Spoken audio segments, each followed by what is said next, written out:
Hey yo tout le monde, c'est Fyro, j'espère que vous allez bien. En tout cas pour ma part je suis un peu fatigué mais ça va. Aujourd'hui on se retrouve pour une nouvelle vidéo tutoriel sur Mcreator. Je vais vous montrer comment installer les plugins manquants. Donc les plugins voilà, par exemple Minecraft Forge, mode QuickTMC, les plugins là qui manquent.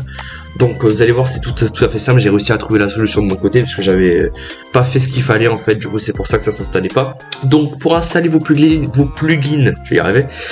Vous allez cliquer donc sur le plugin qui manque. Par exemple moi je vais prendre le Forge. Et là il va vous afficher un message plugin requis. Donc aucun plugin prenant en charge ce type de générateur, vous faites oui. Et là ça va lancer une page internet. Et là vous allez avoir tous les plugins que vous pouvez installer. Donc moi je vais chercher par exemple Forge 1.17. Merde, j'ai mis un logo à la fin. C'est pas grave, ça a quand même cherché. Donc là, on a le plugin Forge 1.17.1 Generator. On clique dessus. Et là, on va descendre tout en bas et on a toutes les versions qu'on peut télécharger. Voilà, donc on a l'1.17. Voilà, donc choisissez bien la version compatible avec votre logiciel. Donc moi, c'est bien la 2025.3. On clique dessus. Et là, ça va lancer. Donc là, ça va lancer une page internet. Et là, vous allez pouvoir directement, hop, le télécharger. Vous cliquez dessus. Voilà, et là voilà, tout simplement, il est juste ici, il se télécharge. Voilà, donc je vais attendre que ça termine. Voilà, ça c'est fini de télécharger. Donc à ce moment-là, vous fermez votre logiciel. Vous allez dans votre explorateur de fichiers et vous cherchez le plugin que vous avez téléchargé. Donc moi, pour ma part, il est... où est-ce qu'il est? Il est là, voilà. Vous faites un joli coupé et vous allez dans Acer, utilisateur. Alors je vais décaler ça. Vous allez dans votre dossier d'utilisateur, voilà.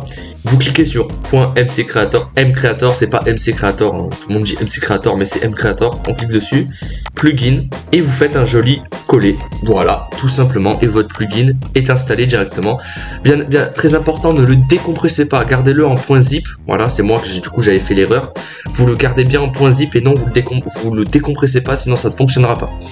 Donc on peut tout fermer et relancer le logiciel. Voilà, donc s'il y a un message d'erreur, c'est qu'il y a dû avoir un problème dans votre déplacement. Donc là, il n'y a pas de message d'erreur. On clique sur nouveau projet et voilà. Hop, on a le plugin directement, mode Minecraft Forge qui est ici. Voilà, c'est bien là, on a bien la 1.17 comme on l'a demandé. Voilà, donc là on a un peu tout ce qui va fonctionner, tout ce qui va un peu bugger, voilà, etc. Donc à vous de lire. Motif de bannière, ouais, que c'est absolument pas possible. Animation de jeu, voilà. Après ça dépend des versions de ce que vous pouvez faire.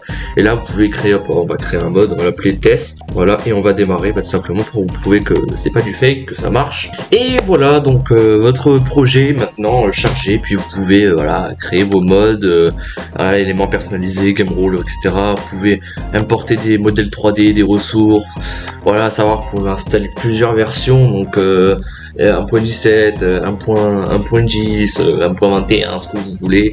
Puis après voilà, vous pouvez créer ce que vous voulez. Donc c'est assez sympa, assez poussé, je trouve, c'est pas mal.